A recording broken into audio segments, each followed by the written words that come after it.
5,000 men, one eagle standard. An entire Roman legion marched north into the fog of Britannia and never came back. Not defeated, erased. Legio IX Hispana was no rabble. These were veterans, killers in formation. A blade the empire had sharpened on the bones of Gauls, Germans, and rebel Britons. One season they were a moving fortress under the eagle. The next season, nothing. The scrolls go quiet. The stone inscriptions stop carving their name. The annals skip them like a missing tooth in a Caesar's smile. This wasn't a record lost to fire or time. This was a cut. Rome took a knife to its own memory and sliced the ninth out of history. You have been sold a story of eternal Roman victory. Marble columns, triumphal arches, eagles that never fall. That story is a stage prop. Behind it, the timber is rotten and stained dark. The vanishing of the ninth is not just a riddle for historians. It is the crack in the wall. Look through it, and you see what empire actually costs. The screaming in the trees, the wet smell of iron in the mud, the thing waiting past the last Roman torch on the northern frontier. We are going to follow the clues Rome could not bury deep enough. A bronze eagle's wing pulled from a roadside ditch. The gravestone of an officer who died nowhere near where his legion was supposed to be. A killing field so thorough that someone went back and covered it with earth. The official page is blank. The ground is not. The ground keeps every body it swallows. In this story, we walk the final hours of the ninth. The cold marches. The orders that should never have been given. The silence handed down from Rome itself, because the truth from those northern forests would have cracked the throne in two. This is not a legion that got lost. This is a legion that was fed to something. Before we step into that mist, tell us in the comments which city and country you are watching from. If you believe these buried stories deserve daylight, take a second to subscribe and stand with this project. You're watching Romanus, your home of Roman Empire on YouTube. To know how a legion dies, you first have to know what a legion was. And Legio IX Hispana was not a unit of men. It was an institution carved out of a century of slaughter. A school of killing handed down from father to son. Its roots ran back to Julius Caesar. They had bled for him in Spain in 49 BC, breaking the armies of Pompey on dust-choked plains around the town of Ilerda. Caesar himself wrote about that campaign in his commentaries. He praised the discipline of his Spanish legions when they crossed the river Sicarus under a sky white with heat. The ninth was among them. After Caesar fell on the floor of the Senate House in 44 BC, 23 wounds in him, the legion passed into the hands of Octavian, the boy who would become Augustus. They earned the name Hispana, the Spanish legion, by grinding the Cantabrian tribes into the dirt under the eye of Augustus himself between 29 and 19 BC. The Cantabrian Wars made them. Cassius Dio wrote that the mountain tribes of northern Iberia preferred to throw themselves onto Roman swords rather than be taken alive. The ninth obliged them. By the time Augustus was done with them, they no longer fought like men. They fought like a machine that happened to bleed. These were not farm boys swept up by a recruiter. They were career soldiers. Many of them were second and third generation. Their fathers had marched under the eagle. Their grandfathers had died under it. A man signed on for 25 years. He drew about 225 denarii a year under Augustus, raised to 300 by Domitian. He could not legally marry while serving, so he made unofficial families in the Cannae, the shanty town that always grew up against the fortress wall. He buried sons there. He buried wives there. The legion was his real household. his religion, his name. That eagle, the aquila, was the center of everything. Gold. Wings spread, mounted on a pole shod with iron at the base so it could be driven into the ground. A few pounds of metal that meant more than any temple statue back in Rome. Pliny the Elder wrote that Marius had fixed the eagle as the only standard of the legion in 104 BC. Before him, units carried wolves and boars and horses. After him, only the eagle.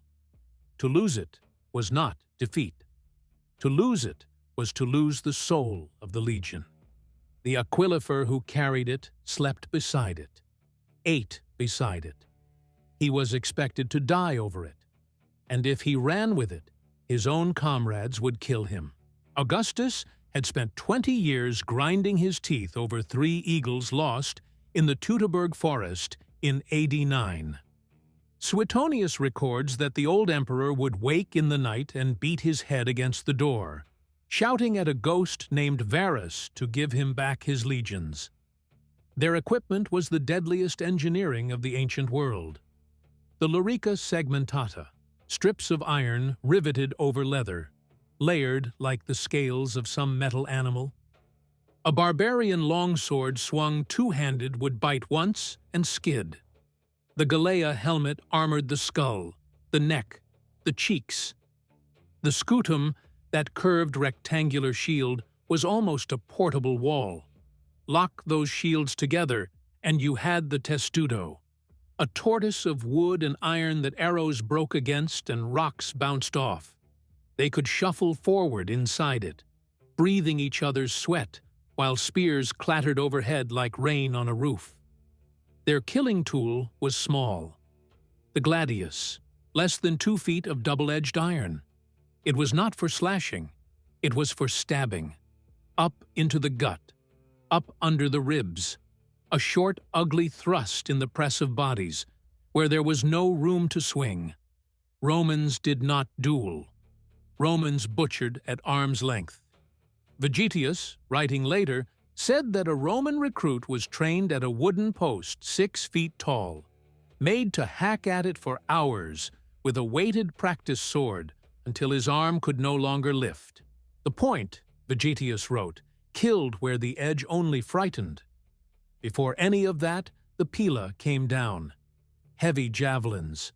The shank was soft iron on purpose, so that on impact it bent, punched through a shield and stayed there, dragging it down, ruining it, leaving the man on the other end half-naked behind a useless slab of wood. Then the gladius came calling. This was the 9th. Veterans of Gauls, veterans of Spaniards, veterans of Germans who fought naked and screaming. They had stood in shield walls while berserkers ran themselves onto the points of their swords. They did not break. Other legions broke. The 9th was the wall those legions ran back to. In AD 43, they crossed the cold strait under Claudius. Emperor Claudius, the stammering, limping man the senators had laughed at, who now wanted a triumph. Suetonius wrote that he wanted Britain because no Roman general had succeeded there since Julius Caesar had touched its shore and turned around. The 9th was one of 4 legions sent to plant the eagle on that island. The others were the 2nd Augusta, the 14th Gemina, and the 20th Valeria. Aulus Plautius commanded them. He won at the Medway in a 2-day battle Cassius Dio, described as the worst river crossing the legions had attempted since the Rhine. For decades after, the 9th pushed north. One ridge at a time, one burnt village at a time. Forts went up behind them like nails hammered into the land. Roads followed. Tribes that resisted were thinned out, sold off, or wiped clean from the map. Then came AD 60 and 61, and the Queen. Boudica of the Iceni had been flogged in public after the death of her husband Prasutagus, who had tried to leave half his kingdom to Rome to keep the other half for his daughters. Tacitus records what Rome did instead. The procurator Catus Decianus sent his agents to seize the whole estate. Boudica was stripped and beaten in the open. Her daughters were raped in front of her. Roman moneylenders, including, by Cassius Dio's account, the philosopher Seneca, called in their loans across the province at the same time. So she gave Rome fire in return. Camulodunum burned first, the colony of veteran legionaries. Tacitus wrote that the bronze statue of the goddess Victory in the town fell on its face for no reason a few days before the rising, as if it were trying to flee. The Temple of Claudius held out for 2 days. Then it was stormed and every Roman inside butchered. Londinium burned next. Then Verulamium. Tacitus put the dead at 70,000 Roman and allied civilians. Heads on poles, smoke seen for miles. The bulk of the Roman army was off in Wales with the governor Suetonius Paulinus, hunting druids on the island of Mona. The 9th marched alone to stop her. Their commander was Quintus Petilius Carialis. He was confident. He was wrong. They were caught in the open somewhere south of their base at Longthorpe. The exact field is still argued over. A war host that outnumbered them many times over closed around the column. The infantry of the 9th was overrun. Men in full lorica segmentata cut down in the long grass by farmers, drovers, and chariot riders screaming the names of their dead. Carialis fled with his cavalry back to his fortress. The legionaries he left behind did not flee. They could not. They died where they stood, in a long, ugly line that the Iceni walked over. Any other legion would have been struck from the roll, disbanded, its name carved off the stones. The 9th was not. It was too important, too old, too useful. Rome shipped in around 2,000 fresh men from Germania, drawn from vexallations of the legions on the Rhine, and stitched the unit back together. It walked back into Britain carrying the taste of its own annihilation in its mouth. Carialis, the man who had lost it, went on to become governor of Britain himself a decade later. Failure at the top of Roman society was rarely fatal to a career. It was usually fatal only to the men below. By the end of the 1st century, the rebuilt 9th was garrisoned at Eboracum. Today, we call that place York. Then, it was the last serious Roman fortress before the world ended. They built it around AD 71 under Cerialis himself, now returned as governor. Timber walls 15 feet high. Earth ramparts. Ditches sharpened with stakes. A grid of barracks inside, each century in its own long block. 80 men sleeping 8 to a room. The smell of wood smoke. Wet wool. Horse. Latrines flushed by diverted streams. Tombstones already piling up in the cemetery outside the south gate, carved with the names of men who had died of fever, of falls, of knives in the dark.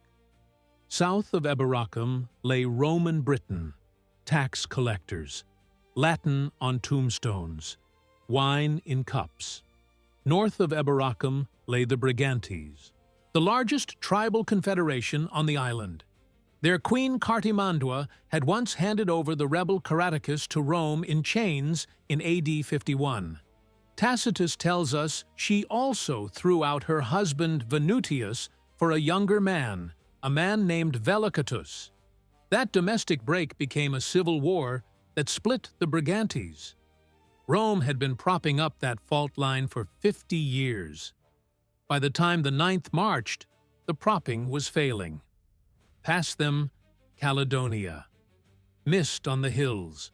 Forests so thick, a horse could not turn around in them. Tacitus describes the Caledonians in his Agricola as red-haired and large-limbed, fighting from chariots their fathers had used a century before. He wrote with a strange tone in his voice, half sneer, half warning. The 9th held the line. That was the job. It never ended. Patrols went out. Sometimes they came back. Sometimes a horse came back without a rider. Sometimes nothing came back at all, and a search party would find a head on a stake at a crossroads, mouth packed with moss. The cold was its own enemy. It got into the iron rings of mail. It got into wool cloaks soaked through with the endless rain. It got into the bone. Leather rotted. Boots fell apart. The Vindolanda tablets, wooden writing slips preserved in the bog near Hadrian's later wall, give us the voice of these men. One letter asks for socks, sandals, and underpants to be sent up because the cold is killing the writer. Another complains about the locals, calling them Britannia, wretched little Britons. A third invites a friend's wife to a birthday party. They were not statues. They were homesick men in wet boots. In AD 83, the governor Gnaeus Julius Agricola pushed hard into Caledonia. At Mons Graupius, he won a real battle. Tacitus, his son-in-law, wrote that 10,000 tribesmen fell that day and only 360 Romans. The numbers are propaganda. The victory was not. Agricola wanted to finish the job. Take the whole island. Drive the eagle all the way to the northern sea. He sent his fleet around the top of Britain to prove it could be done. He never got the chance to finish. Rome killed his campaign before any tribe could. Emperor Domitian was jealous and afraid of any general who shone too brightly. Suetonius and Cassius Dio both record his paranoia. He had walls of polished moonstone installed in his palace, so he could see anyone walking up behind him. In AD 84, he recalled Agricola. Tacitus wrote that his father-in-law entered the city by night to avoid attention, was briefly embraced by the emperor, and then dropped into the silent class of men too dangerous to employ and too famous to kill openly.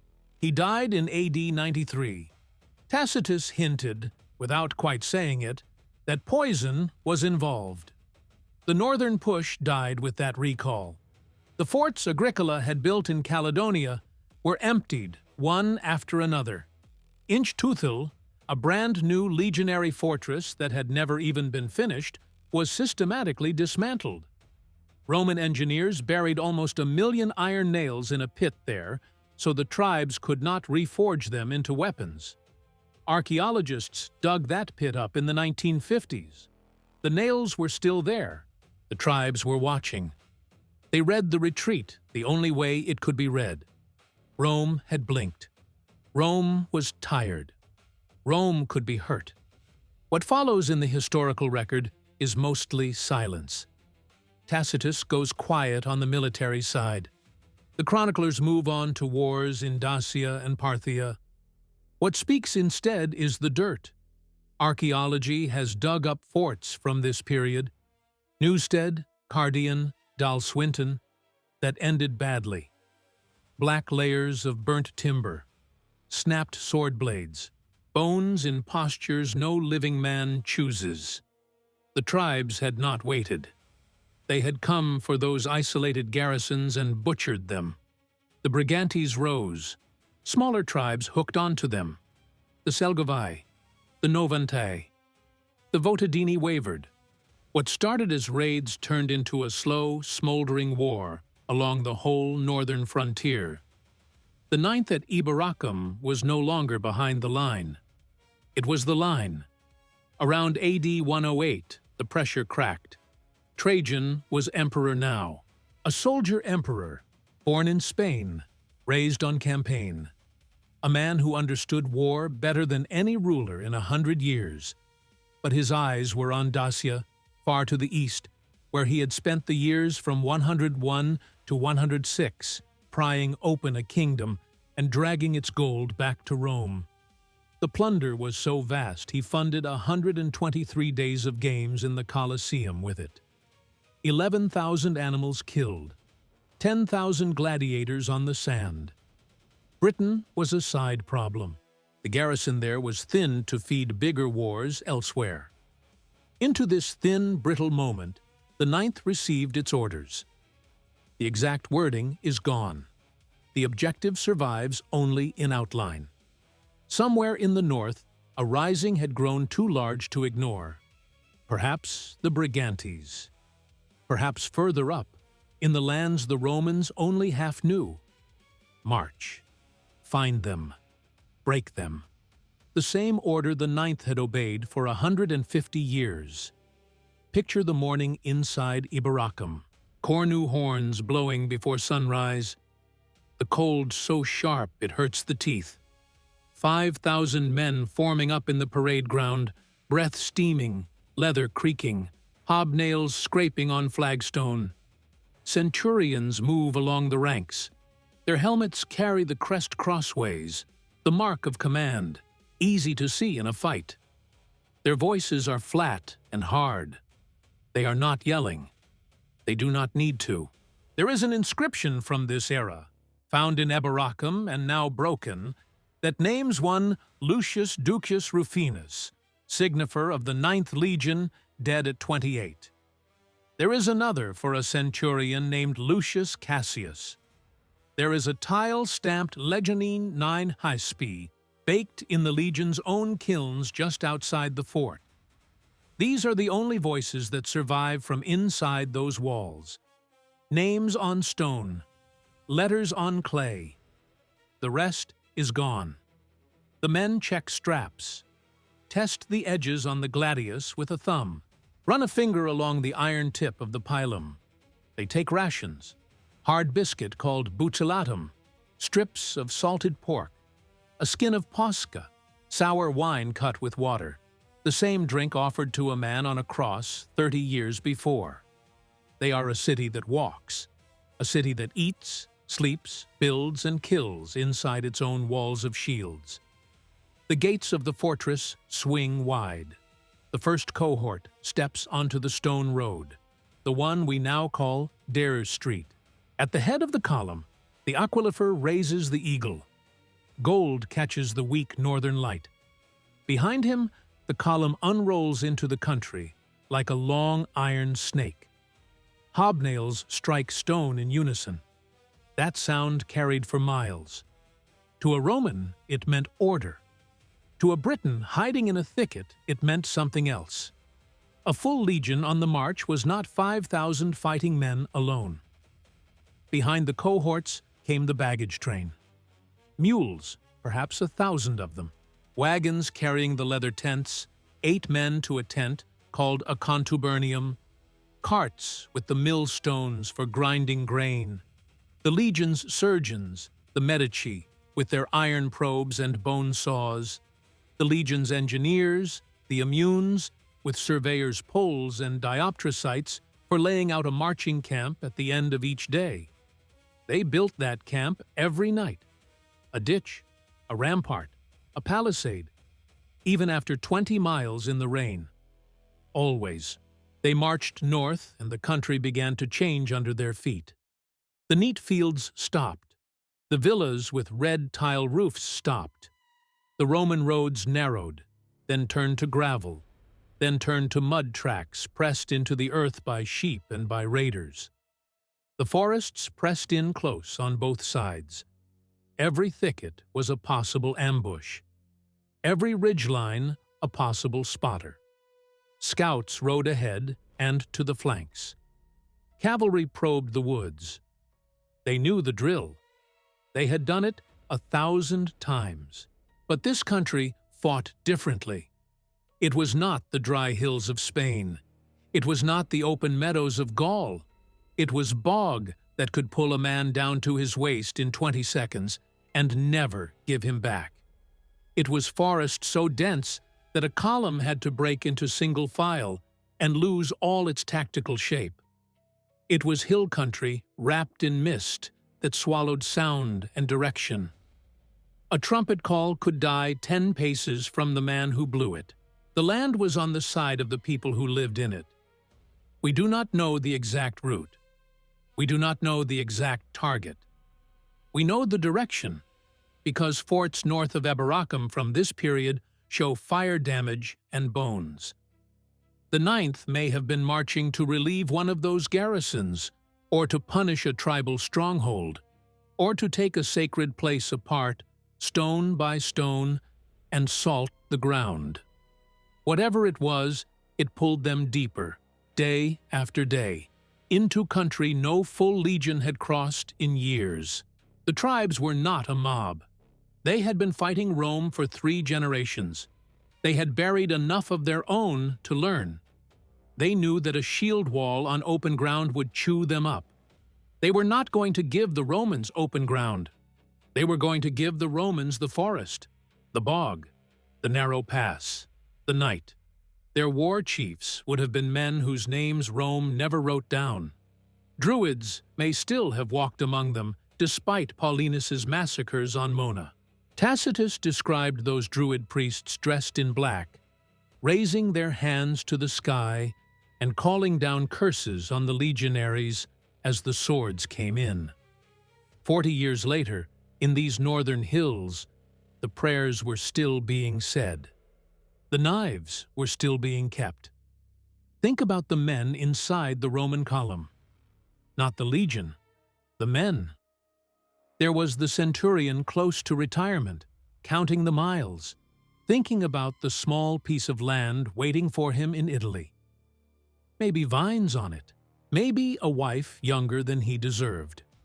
There was the young recruit from southern Gaul, who had never seen rain like this, never seen sky this low, never been this cold in his life, and who was trying not to let the man next to him see his hands shake. There was the optio behind each century, the second in command, carrying a long staff to push stragglers back into line, hoping for promotion if the senior centurion fell. There was the signifer with a bear's pelt over his helmet, who had carried the unit's flag through 3 campaigns and still flinched at the smell of his own old wounds. There was the cornisan, the hornblower, with the great curved cornu wrapped around his body, ready to relay orders the moment the centurion gave them.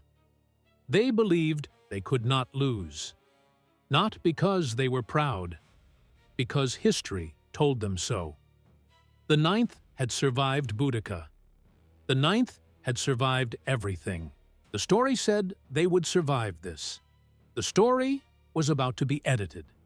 Up in the hills, runners were already moving from village to village. Smoke signals on the high ground, war councils held by firelight, in roundhouses that smelled of peat and blood. Scouts watched the column from cover, counting cohorts, counting wagons, counting the gaps between rear guard and main body. They did not attack. They waited. They let the Romans walk further from any wall, any road, any help. If these stories move something in you, the discipline, the loyalty, the long silence of men who knew they were marching into something bad and marched anyway, then there is a place on this channel for you. Our membership is called the Praetorian Guard. It is not a tip jar, it is a cohort, an inner ring of viewers who keep these investigations alive, deeper and uncompromised. When you join, you stand a watch with us. You help us keep digging into the dark corners of Rome that the textbooks skipped. The link is in the description. Take your post. The Ninth pressed on. Days passed. Then more days. The map in the commander's tent grew thinner. The names on it grew stranger. They were now in country that would one day be called Scotland, though no Roman would ever name it that.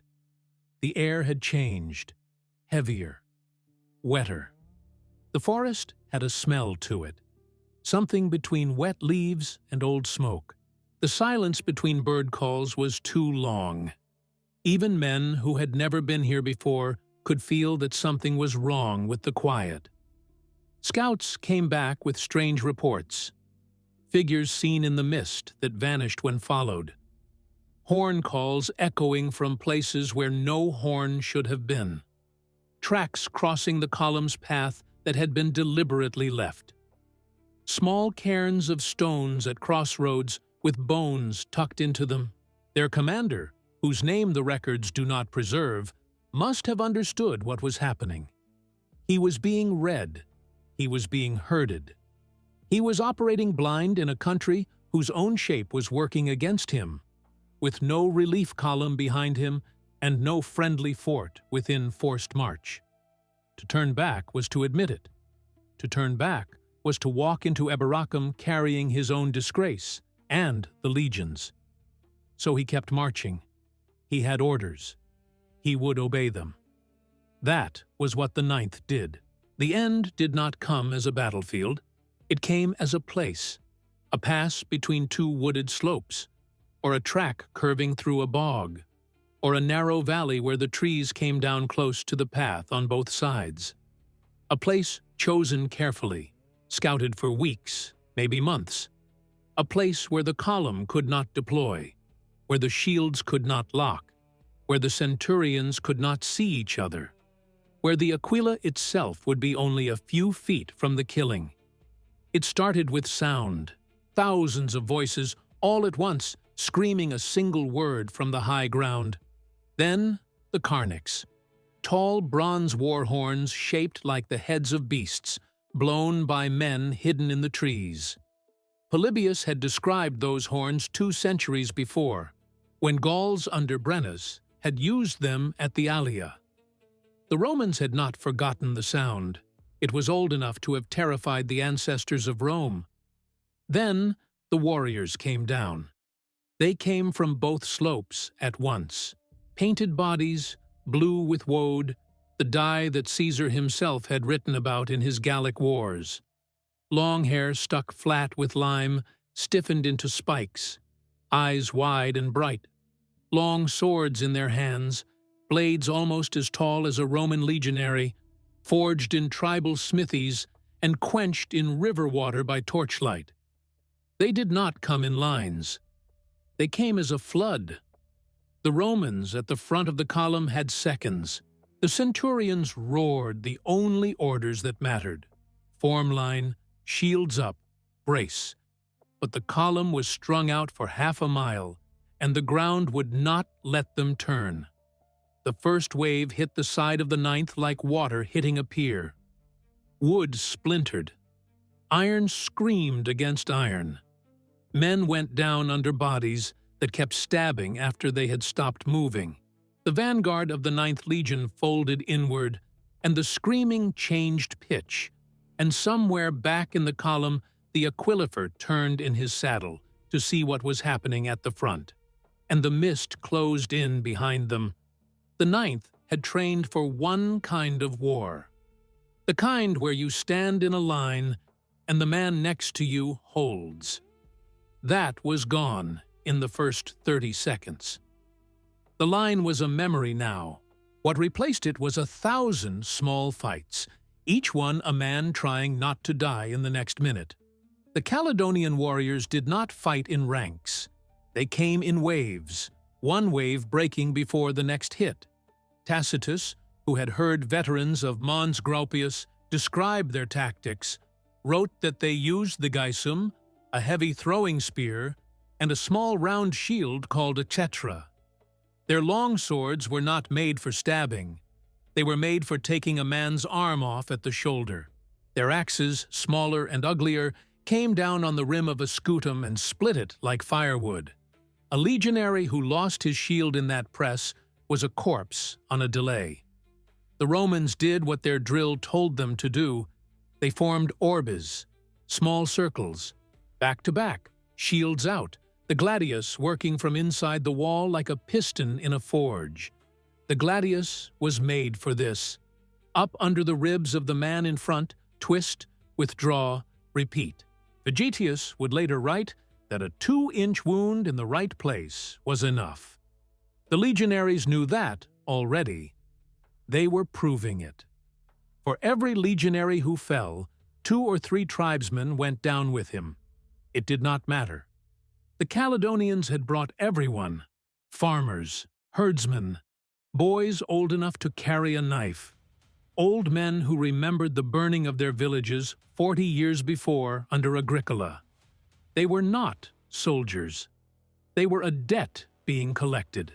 Among them, almost certainly, were women.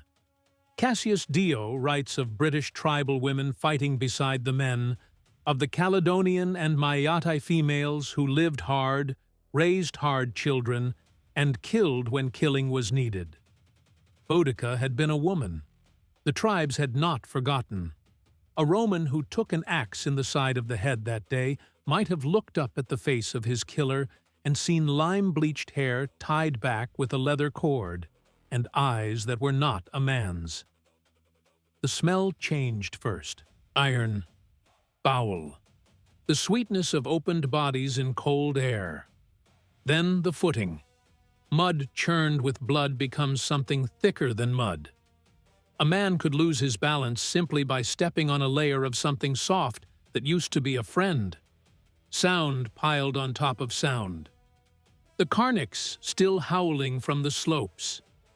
The dull repeated thunk of an axe against a shield, like a butcher splitting ribs in a market stall. The high single cry a man makes when a sword opens his belly. The deeper, longer sound a horse makes when its forelegs are cut from under it. The wet noises that come from no one in particular. The centurions held what could be held. You could see them across the chaos by the transverse crests on their helmets. Horsehair dyed red. A target by design.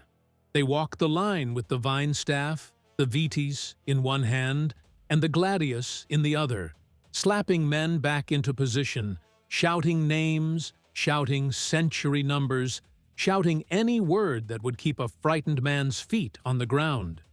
The vitis was the centurion's symbol of office. Tacitus tells the story of one centurion in the Pannonian Mutiny of AD 14, whose nickname was Cedo Alteram, bring me another, because he broke his vine staff so often across the backs of his men. The primus pilus, the senior centurion of the first cohort, was the highest-ranked fighting man in the whole legion below the legate himself. He earned around 13,500 sesterces a year, 3 or 4 times the pay of a regular centurion.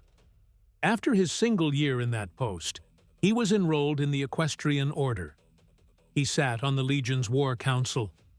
He was almost certainly there at the front, near the eagle.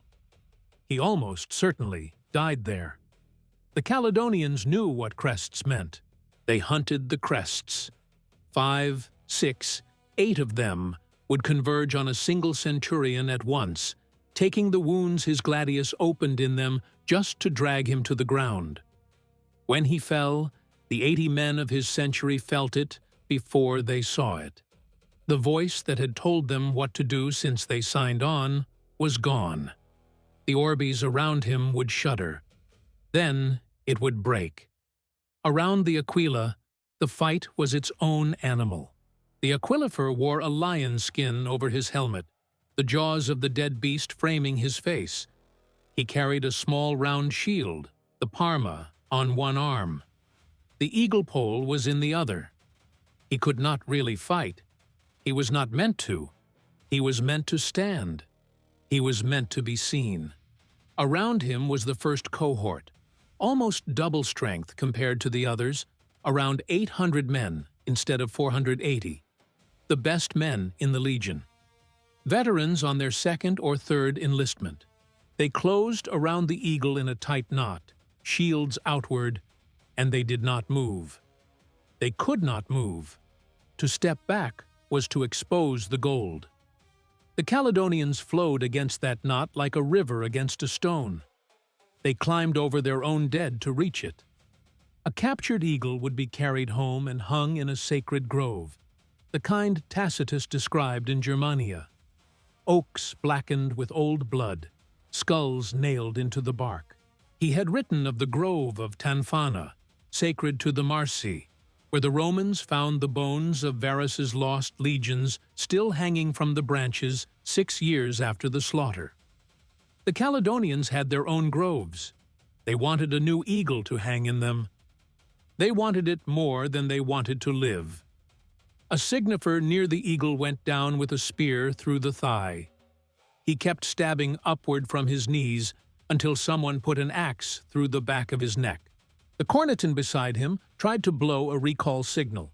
He got 2 notes out before a sword took his jaw away. The instrument fell with him, and a tribesman picked it up by the curve, weighing it, not knowing what it was, then dropping it in the mud. The imaginator, the man who carried the small bronze portrait bust of Emperor Trajan on a pole, died trying to keep the emperor's face out of the dirt. He failed. The bust rolled into a puddle, and a foot came down on it. The emperor of Rome, Optimus Princeps, conqueror of Dacia, was pressed face down into a Caledonian bog by a man who could not even spell his name. Hours, not minutes. The Romans were professionals, and their stamina was not a legend. Vegetius wrote that a legionary on the march carried 60 pounds of kit and could do 20 miles before noon. In a fight, that conditioning bought them time. Time, not victory. Arms tire. Shields drop an inch. Then 2. A man's breath starts to come in gasps that taste of copper. The legionary who had been killing 2 warriors for every one of his own began to kill 1 for 1. Then 1 for 2. The math reversed itself slowly, then all at once. The wounded fell where they stood and were trampled. By tribesmen. By Romans. By horses with no riders. A man with a broken leg in that valley was already dead. He just did not know how long it would take. The legion's medici, trained in field surgery, with their bronze probes and bone forceps and the small saws they used for amputation, were dying with their patients. There would be no triage today. There would be no field hospital. The wagons that carried the medical kit had already been overrun and looted. The rear of the column could not help the front. They were strung along a track too narrow to wheel, fighting their own wave of attackers who had come down from behind them. The vanguard could not retreat into the rear. The middle could only hold its own ground and watch both ends being eaten. The mules screamed when they were cut. There is a sound a mule makes when its throat is opened that an old soldier never forgets. The valley was full of that sound. Somewhere in this, the legate of the Ninth must have understood. We do not know his name. Roman records of legion commanders from this exact moment in Britain are blank, which itself tells a story. He would have stood under the legion's vexillum, the square red banner, with his tribunes around him. There were 6 tribunes per legion. 5 of them were tribuni angusticlavi, young equestrians at the start of their careers. 1 was the tribunus laticlavius, a senator's son, often barely 20 years old, sent out to a frontier legion to earn a line on his cursus honorum before he stood for political office back in Rome. That young man, that senator's son, was almost certainly dying in this valley too. His mother in a townhouse on the Esquiline did not yet know. The legate would have looked at the ground he held and the ground he had lost, and done the arithmetic that all generals eventually do. The arithmetic of how many can still be saved. There was 1 play left, a cornublast, a long curved horn 5 feet across, wrapped around the body of the hornblower. 1 sustained note meant attention. A pattern meant orders. The pattern that day would have meant breakout. Form wedge, charge, a cuneus, the Romans called it, a wedge. The strongest cohort still on its feet would have tightened down to a point, the bravest man at the tip, ranks deepening behind him. The wedge was meant to split an enemy line by pure mass and shock. Caesar had used it against the Belgae at the Sambre in 57 BC. Germanicus had used it in the German forests to claw back ground his uncle Varus had lost. The Ninth would use it now against the wall of Caledonians holding the mouth of the valley. The tip of that wedge would have been certain death for the man chosen. He went anyway. That was the bargain. They went forward at a heavy jog, shields locked, gladius hands hidden behind the wood. Pila were gone by now. Whatever they hit with iron and weight. Some part of the wedge cleared the press. Not most of it. Some. A few hundred Romans punched through into open ground beyond the killing valley. They left thousands of their brothers behind to finish dying.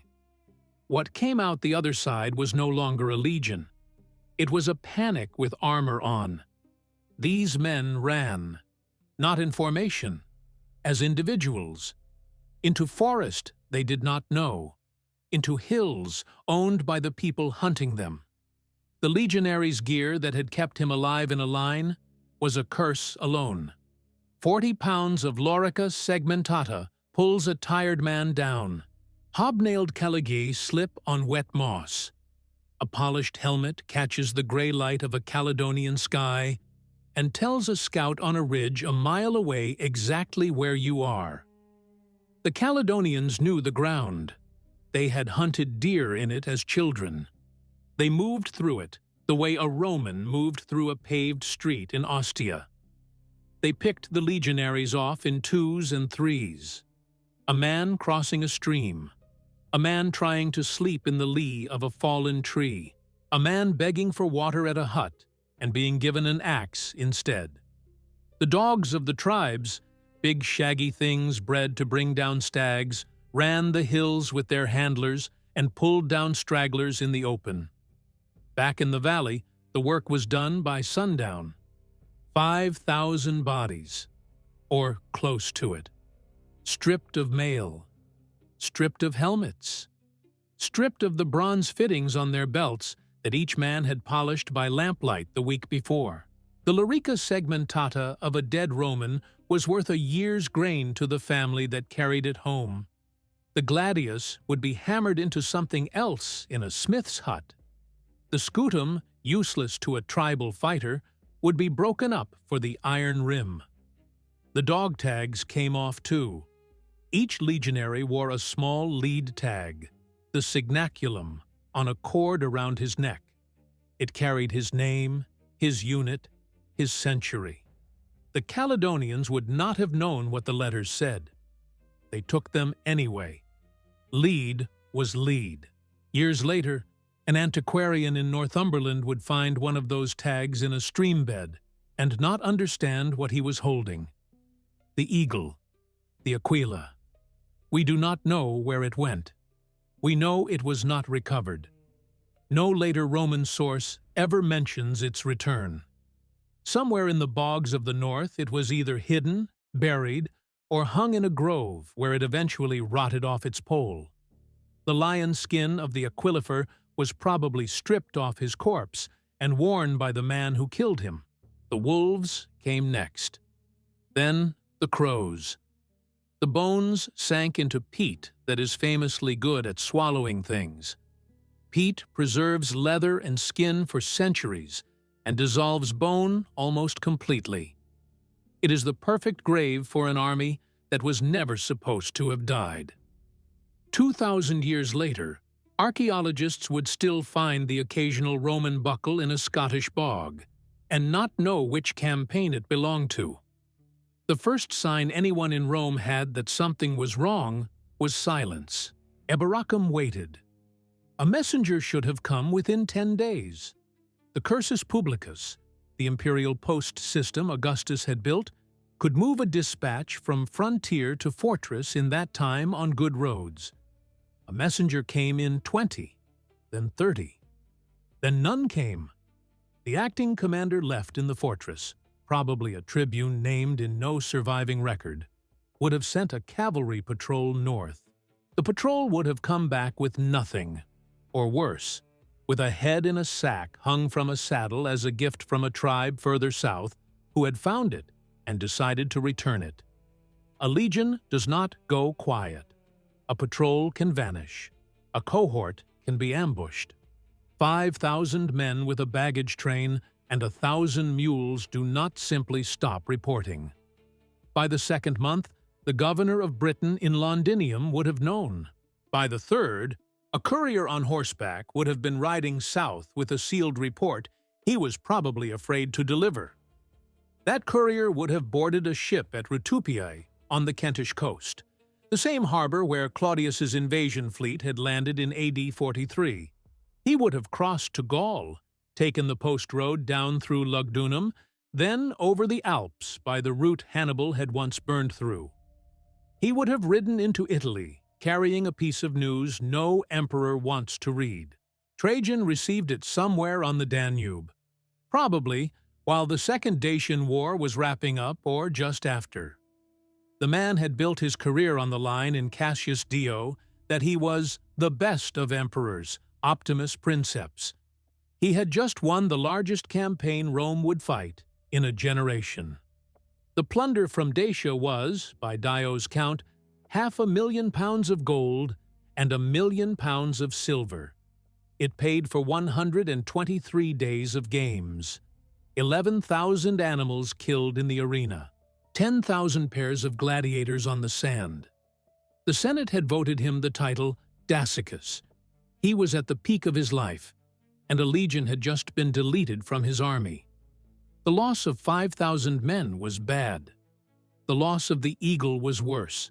Augustus had spent the rest of his life trying to recover the 3 eagles lost by Varus in the Teutoburg forest in AD 9.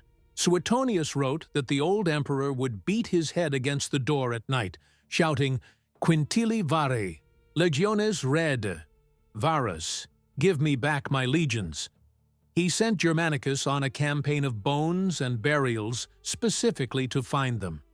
2 were recovered in AD 15 and 16.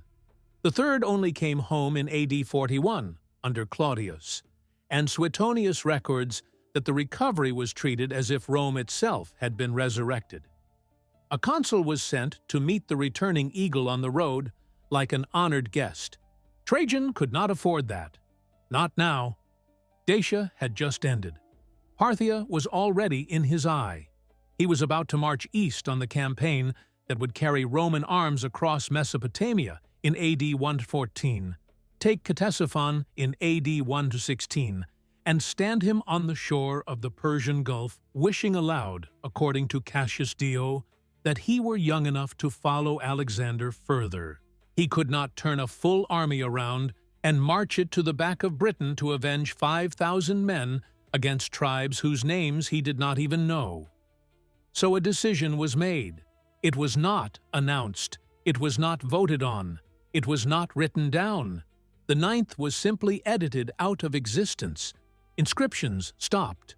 Roll calls stopped. The legion's number, which had been carved on stones, milestones, and tiles all across the empire for over 150 years, vanished from new construction. A unit that had marched for Caesar himself was struck silent. This was damnatio memoriae applied not to an emperor or a senator, but to a unit of the army. The Senate used it on emperors they hated. Names chiseled off arches, faces hammered off coins. Domitian had received it in AD 96, after his own praetorians killed him in his bedroom. The same machinery that had erased Domitian was now turned on a legion. It had been done before in smaller ways. Augustus had done something close to it after Teutoburg, suppressing the legion numbers 16, 68, and 19. Those numbers were never used again.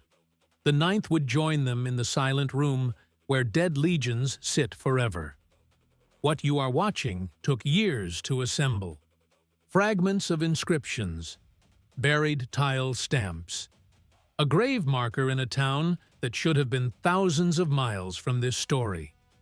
The source we leaned on hardest is on the shelf below this video right now, a book that does the work of reconstructing the silenced corners of imperial Rome, including this one. Beside it on the shop shelf, you will find themed pieces for collectors who want a relic of this world on their own desk. Click the View Products button on your screen.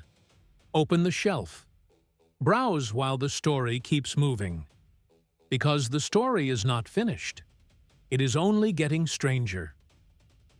For a long time, the dominant theory came from the German historian Theodor Mommsen in the 19th century. Mommsen, who won the Nobel Prize for Literature in 1902 for his History of Rome, put the Ninth's destruction in Britain around AD 117 or 118, during a fresh northern rising. The timing was clean. Hadrian became emperor on August 11, AD 117, the moment Trajan died at Selinus in Cilicia, under circumstances his wife Plotina helped arrange. Hadrian visited Britain in person in AD 122. He began his famous wall that same year, 80 Roman miles of stone and ditch from coast to coast. The Historia Augusta, the late Roman collection of imperial biographies, says he built it to separate the Romans from the barbarians. Mommsen's theory said the wall was the tombstone of the Ninth, built on top of their disaster. A line in the sand drawn because Rome had run out of legions to lose past it. That story was clean. It was dramatic. It became the version everyone believed for almost 100 years. Rosemary Sutcliffe's novel, The Eagle of the Ninth, published in 1954, fixed it in English-speaking imagination for a generation. Films followed. The phrase, "the Lost Legion," entered the language as if it had always been there. Then archaeologists started digging. In the 1970s, at Nijmegen in the Netherlands, on the frontier of the Rhine, excavators began pulling roof tiles out of the ground. The tiles were stamped Legio IX Hisp, the same stamp as the tiles baked outside Iberacum decades earlier. The Nijmegen tiles dated to a period after AD 121. That was years after the legion was supposed to have died in the British mist. If the Ninth was making roofs in Nijmegen in the 120s, it could not have been wiped out in Britain in the 110s. Either the tiles were lying, or the timeline was lying, or part of the legion had survived and been quietly relocated to the continent. Then came an inscription found in Rome itself, on a stone now in the Vatican collection. A career summary for a senator named Lucius Aemilius Carus. He had served as governor of Arabia in AD 142 and 143. The inscription lists his earlier posts. Among them, command of a legion. The legion's name on the stone is broken away. The fragments fit the Ninth. Carus had also been decorated by Hadrian for service in a Jewish war. The Bar Kokhba revolt ran from AD 132 to 135. Cassius Dio said it cost the Romans so many men that Hadrian, when he wrote to the Senate, omitted the customary opening line, "I and the army are well." If Carus commanded the Ninth and received Hadrianic decorations from a war in Judea, then the Ninth was still on the books in the 130s, somewhere in the east. That destroyed Mommsen's clean theory. It also opened a worse one. Maybe the Ninth was not killed in the cold forests of Caledonia at all. Maybe it died somewhere in the heat and dust of Judea, in a country where Cassius Dio recorded 580,000 Jewish dead, 50 fortresses destroyed, and 985 villages burned. Maybe the lost legion was not lost in mist, but lost in sand. 2 graveyards, 2,000 miles apart. 1 legion, 1 eagle. A legion cannot die in 2 places, but it can be cut in half. It can be bled in one province, patched together, and finished off in another. It can leave a tile in the Rhine and a commander's gravestone in Arabia, and a layer of burnt bone in a Scottish bog. And all of those things can be true at once. To see how, you have to look closer at the Roman army itself, at the way it moved men around in pieces called vexillations, detachments pulled from a parent legion under a square banner, the vexillum that gave them their name.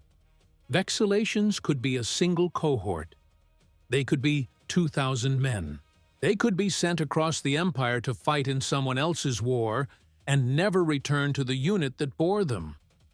The Roman army was a body that could survive losing limbs, because it grew new ones from spare parts. A legion could be 50% destroyed, rebuilt with strangers from 3 other units, marched 1,000 miles east, and still carry the same name on its standard as the men who had died in the north.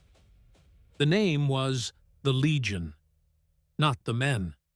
The men were replaceable. The number on the eagle was not. The 9th is not one ghost. It is several, stacked on top of each other, and the next clue waiting in the dirt does not point north to Scotland at all. It points east, to a hill outside Jerusalem in a province on fire, where a Jewish messiah named Simon Bar Kokhba was killing Romans faster than the empire could ship them in, to a battlefield where Cassius Dio said the survivors told their grandchildren that the sand had soaked through so red it never washed clean. The paradox of a legion that died in 2 provinces, 2,000 miles apart, broke historians for 100 years. The answer, when it came, was not romantic. It was paperwork. The 9th was not destroyed in one act. It was destroyed in pieces, over years, by an empire too busy to mourn it properly. The main body died in the north of Britain, probably around AD 108, possibly a few years later. The ambush in the valley was real. The slaughter was real. The eagle was lost. That single fact, the eagle gone, was the end of the legion as an institution. Augustus had bled for 20 years to recover 3 lost eagles in Germania. The Senate had treated their return like a resurrection. A legion that could not show its eagle could not show its face. But Roman bureaucracy did not throw away trained men. It never had. A legionary was 25 years of investment. Recruitment fees of 75 denarii under the early empire. Iron rations. Drill at the campus Martius outside every fortress, where recruits were made to hack at a 6-foot wooden post until their arms gave out. A man who had survived 10 years on the British frontier was worth his weight in silver to the Rhine command. So the survivors were quietly recycled. There were always survivors. Not from the Killing Valley, from elsewhere. A legion did not march as a single block. At any moment, parts of it were spread across the province. A cohort might be garrisoning a fort on the Tyne at Corbridge. Another might be cutting timber for a building project at Lindum, the colony that would one day be called Lincoln. A vexillation of 500 men might already be on a ship leaving from Rutupiae for the mouth of the Rhine, sent as reinforcement for the Germanic legions before the disaster ever happened. These men did not walk into the trap. They were elsewhere when the eagle fell. They woke one morning to discover they no longer had a unit to return to. These were the orphans, legionaries without a legion. The high command made the cold call. They were not reformed as the 9th. The name was poisoned. To rebuild the unit under its old number was to keep alive a wound the empire wanted closed. So they were folded into other legions.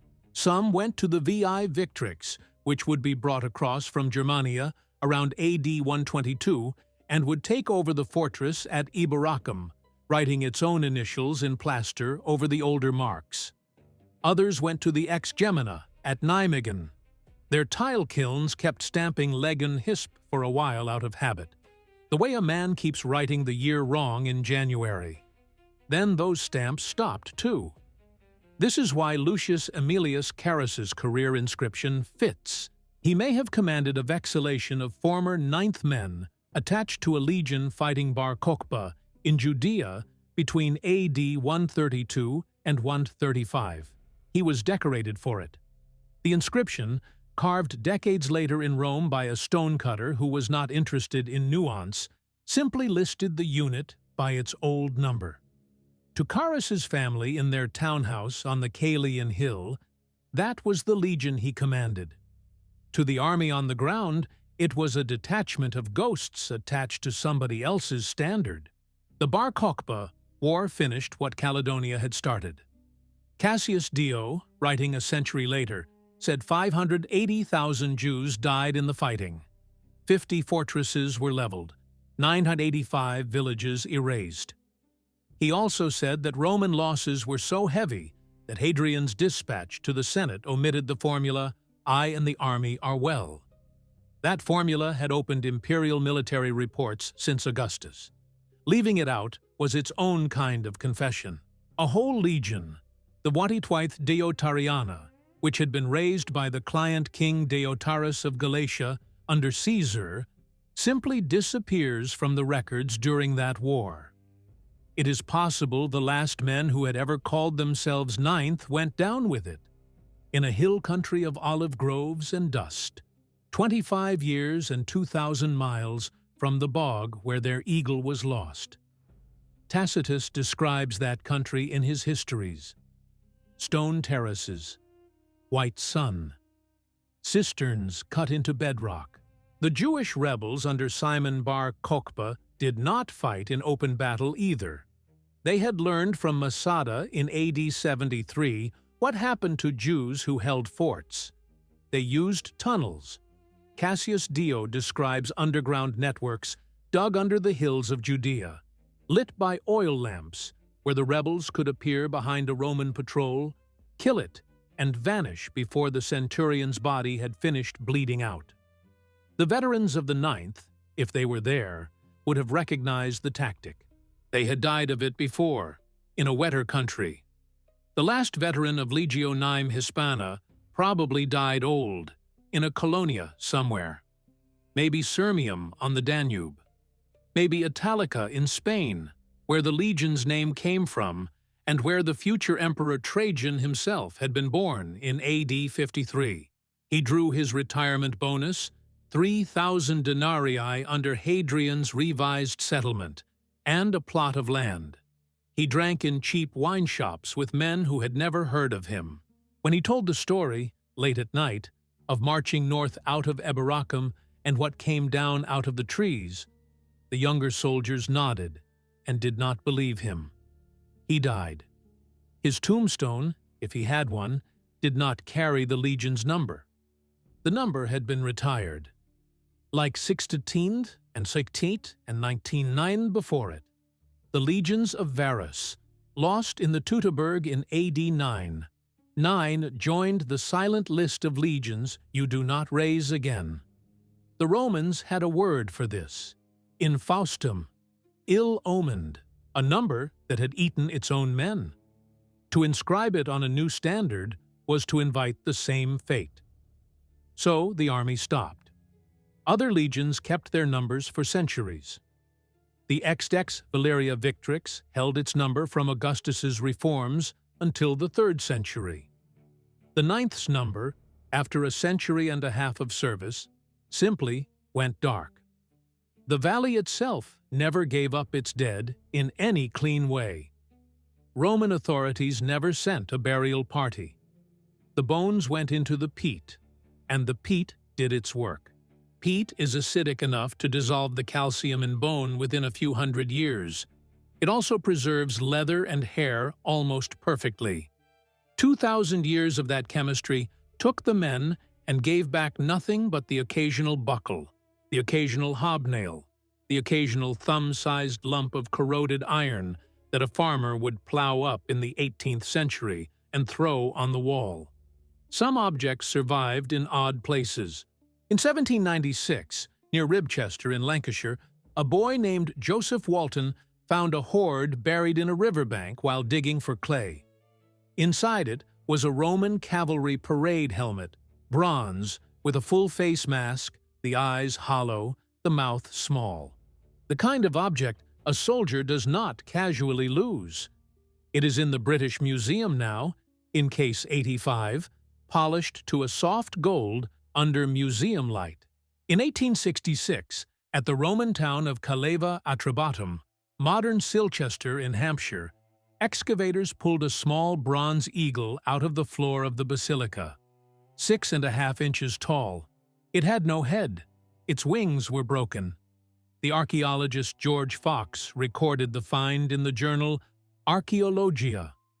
Rosemary Sutcliffe would build her novel The Eagle of the Ninth around it in 1954. Modern analysis suggests it was a decorative fitting from a statue of Jupiter, not a legionary standard. The symbolism stuck anyway, because the country that found it needed the symbol. A broken eagle for a broken legion. England in 1954 understood that kind of arithmetic. What is certain is the political consequence. Hadrian became emperor on August 11, AD 117. Trajan had died 10 days earlier at Selinus in Cilicia of what may have been a stroke, while traveling home from the Parthian campaign that had broken his health. His claim to the purple rested on a deathbed adoption that his wife Plotina may have arranged after the fact.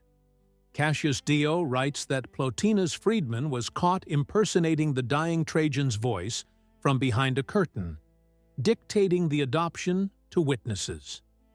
Whether the story is true or court gossip, Hadrian came to power with a stain on his accession and a need to make hard decisions look like wisdom.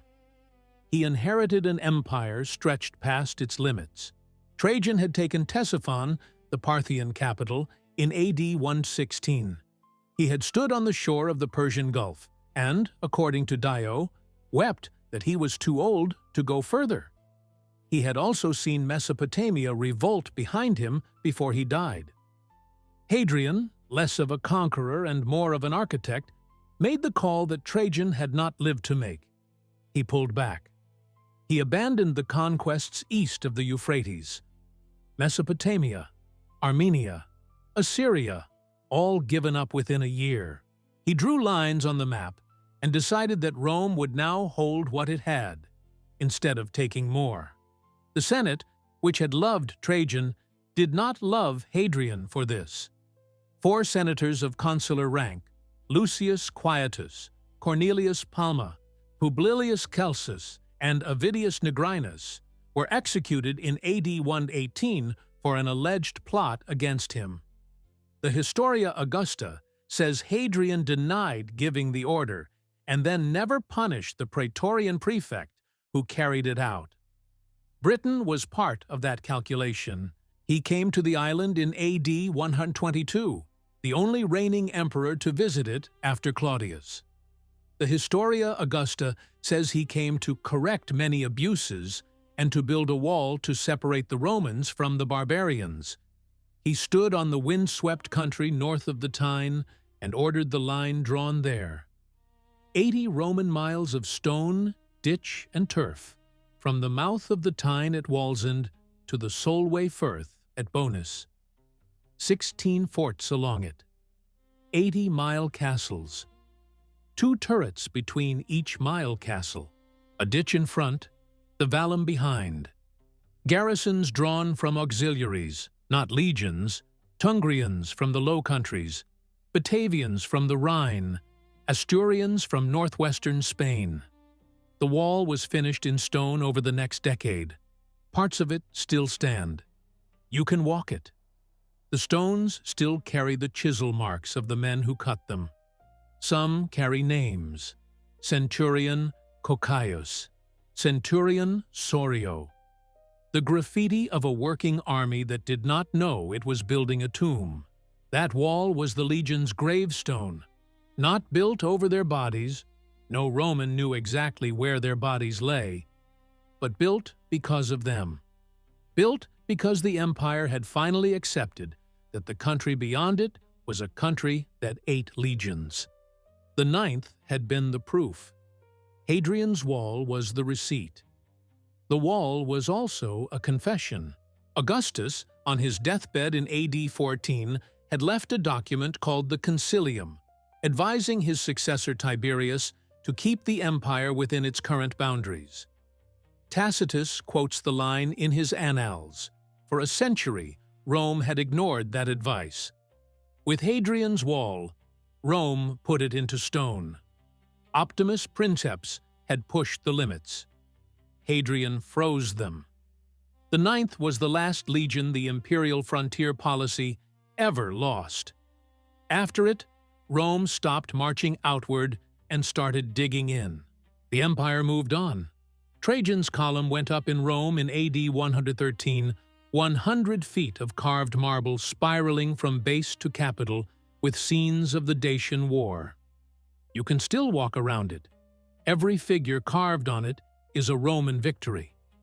There is no column for the ninth. There is no arch. There is no triumph. The Senate voted no thanksgiving for them.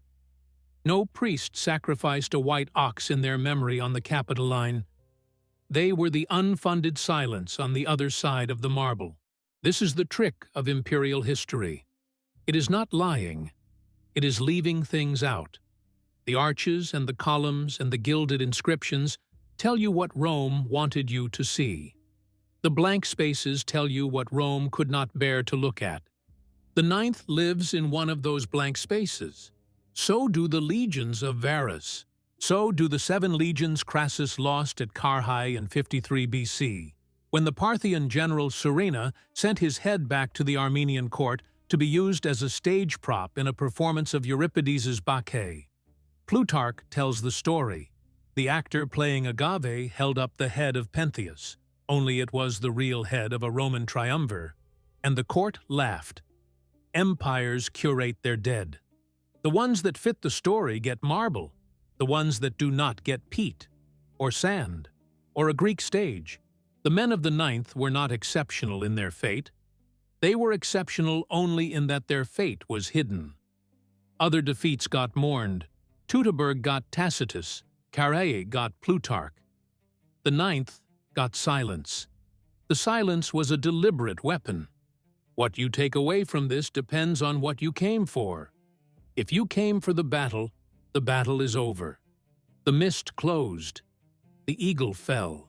The men who could not run died where they stood, and the men who ran were hunted down over the next nights, in country they could not read. If you came for the politics did what politics does. A name was wiped from a list. A number was retired. A wall was built.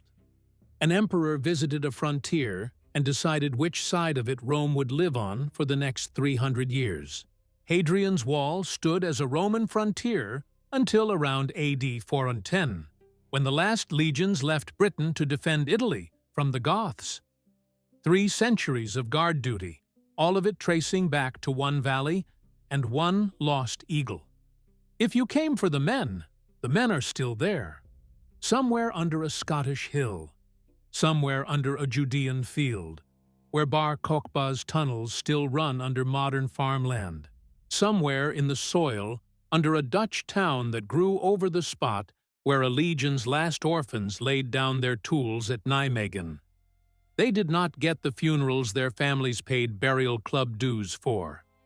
The collegia, the soldiers' funeral societies, would have taken their monthly contributions for years. The money would have gone to other men's pyres. They did not get the urns of ash sent home to wives they were not legally allowed to have. They got silence, the same silence the empire used as a weapon against its own. Their families would have waited.